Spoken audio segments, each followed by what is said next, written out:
Hello friends. अभी जो अपन मानव विकास एवं पारिवारिक संबंध जो सब्जेक्ट पढ़ रहे हैं उसके अंदर एक टॉपिक है क्रियात्मक या गामक या मोटर विकास। इसके अंतर्गत अब आज जो अपन पढ़ने जा रहे हैं वो है क्रियात्मक विकास को प्रभावित करने वाले कारक।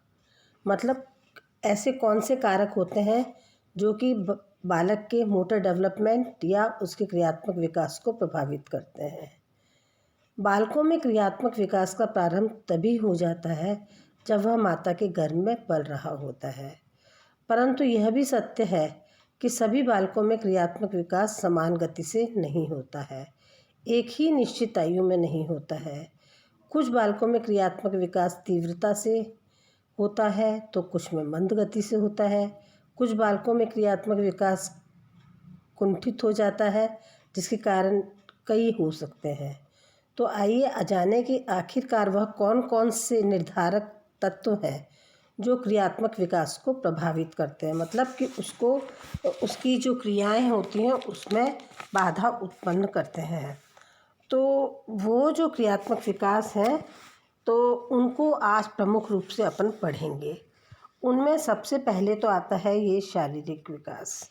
शारीरिक विकास, ये जो पहले मैंने आपको जो भूमिका बताई है वो मैं बार बार आपको बता रही हूँ, और हर क्रियात्मक विकास के हर अंदर के टॉपिक के साथ में मैं आपको पढ़ाई जा रही हूँ, तो वो तो आपको पता लग ही गया होगा। पहला है शारीरिक विकास, फिजिकल डेवलपमेंट। शोधों से ज्ञात हुआ है कि जिन बालकों का शारीरिक विकास उत्तम हो रहता है उनका क्रियात्मक विकास भी अच्छा होता है, क्योंकि क्रियात्मक विकास को पेशियों एवं तंत्रिकाओं की परिपक्वता से सीधा एवं प्रत्यक्ष संबंध होता है, जो कि अपन पूर्व में भी पढ़ चुके हैं। जब तक बालकों के शरीर के विभिन्न अंगों में परिपक्वता नहीं आती है उनका समुचित विकास नहीं होता है, तब तक वे किसी भी प्रकार के क्रियात्मक विकास में आगे की तरफ नहीं बढ़ सकते हैं, यहाँ तक कि वे करवट तक नहीं बदल सकते। दुर्बल शारीरिक अवस्था वाले बालक करवट बदलना, बैठना, उठना, चलना, चित्र बनाना, पेंटिंग करना आदि कार्यों को भी देरी से सीखते हैं। ये तो अपने शारीरिक विकास का था। अब सेकंड नंबर पे आता है शारीरिक रचना एवं गठन कि बॉडी बिल्ड एंड स्ट्रक्चर, कि उसका बॉडी बिल्ड कैसा है और उसका स्ट्रक्चर कैसा है। क्रियात्मक विकास को प्रभावित करने वाला एक प्रमुख कारक है शारीरिक रचना एवं गठन। जिन बालकों की शारीरिक रचना एवं गठन मीसोफॉर्मिक प्रकार होता है, जो मैं पूर्व में आपको बता चुकी कि मीसोफॉर्मिक होता है, एंडोफॉर्मिक होता है, तो ये जो होता है मीसोफॉर्मिक का जो प्रकार होता है उनकी पेशियां लंबी, सुविकसित, दृढ़ एवं मजबूत होती हैं। वे एंडोमॉर्फिक रचना वाले बालकों की तुलना में जल्दी से जल्दी चलना सीखते हैं, क्योंकि एंडोमॉर्फिक रचना वाले बालकों की हड्डियां भारी होती हैं, वे मोटे और थुलथुले होते हैं।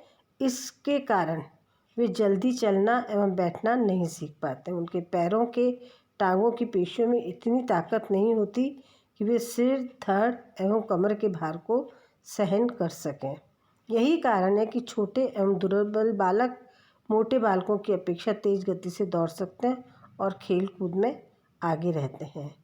परंतु जैसे जैसे बालक की उम्र बढ़ती जाती है क्रियात्मक विकास में उसकी शरीर रचना का उतना अधिक महत्व नहीं रहता, क्योंकि तब वह प्रेरणा, प्रोत्साहन एवं निरंतर अभ्यास से हाथ पैरों के कौशलों का विकास करता है। कि तंत्रिका तंत्र मैं बताती हूँ, जैसे कि तंत्रिका तंत्र और मांसपेशियाँ परिपक्व हो गई, लेकिन उन बच्चों को आगे की तरफ बढ़ने के लिए प्रोत्साहित नहीं किया जा रहा पारिवारिक सदस्यों के द्वारा। अब उसके बाद में जो आता है वो आती है बुद्धि, वो आता है अपना बुद्धि। बुद्धि जो होती है इंटेलिजेंस, क्रियात्मक विकास को प्रभावित करने वाला एक प्रमुख कारक है बुद्धि, जिसे कहते हैं इंटेलिजेंस। परंतु इसका प्रभाव बचपना अवस्था मतलब बेबीहुड या बाल्यावस्था में भी अधिक पड़ता है। बाद की अवस्थाओं में इसका कोई विशेष प्रभाव नहीं पड़ता।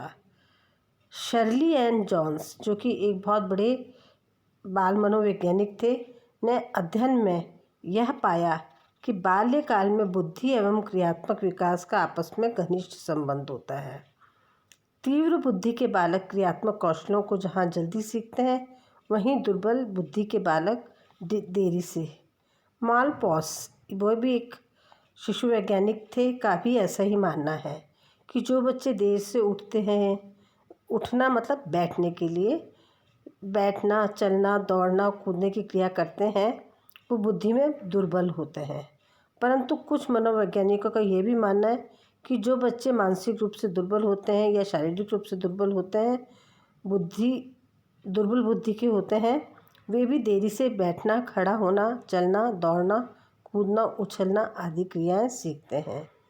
सी ग्रीन, जो खुद भी बाल मनोवैज्ञानिक थे, उनके शोधों से ये सिद्ध हुआ है, शोध मतलब होता है रिसर्च, जिससे सिद्ध हुआ है कि किशोरावस्था में क्रियात्मक कौशल को बुद्धि उत्तम है,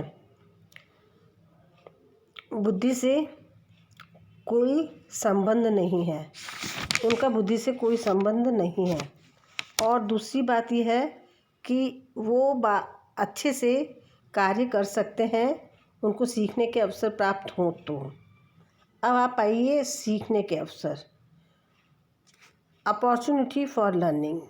सीखने के उत्तम अवसर उपलब्ध कराकर बालकों को, मतलब ज़्यादा से ज़्यादा उनको, जैसे भी आपकी पारिवारिक स्थिति है, फाइनेंस स्थिति, उस हिसाब से उनको खिलौने ला के दें, ये सब ला कर दें, और उनको खुद भी अपनी तरफ से प्रयास करवाएं।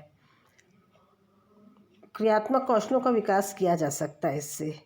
शारीरिक रूप से कमज़ोर बालकों को भी सीखने के उपयुक्त अवसर प्राप्त करवाकर कौशलों को शीघ्रता से सीख सकते हैं। जिन बालकों को सीखने हेतु पर्याप्त अवसर नहीं मिलते हैं, वे विशिष्ट कौशलों को आजीवन सीख नहीं पाते हैं, जैसे लिखना, पढ़ना, चित्र बनाना, पेंटिंग करना, ड्राइविंग करना इत्यादि, तैरना इत्यादि। इन कौशलों को विकास बाल्यावस्था से ही प्रारंभ कर देना चाहिए। अधिक उम्र के बालक कौशलों को सीखने में शर्म महसूस करते हैं, उन्हें लगता है मैं इतना बड़ा हो गया और ये मेरे से छोटा बच्चा अभी भी कार्य कर रहा है और मेरे से पहले सीख गया है, तो उन्हें थोड़ी हेजिटेशन होती है, शर्म आती है। जिन बच्चों के माता पिता बालकों को जोखिम भरे कार्यों से मना करते हैं, उछल कूद करने से रोकते हैं, ऐसे बच्चे जीवन में जोखिमपूर्ण कार्य नहीं कर सकते या डरते हैं।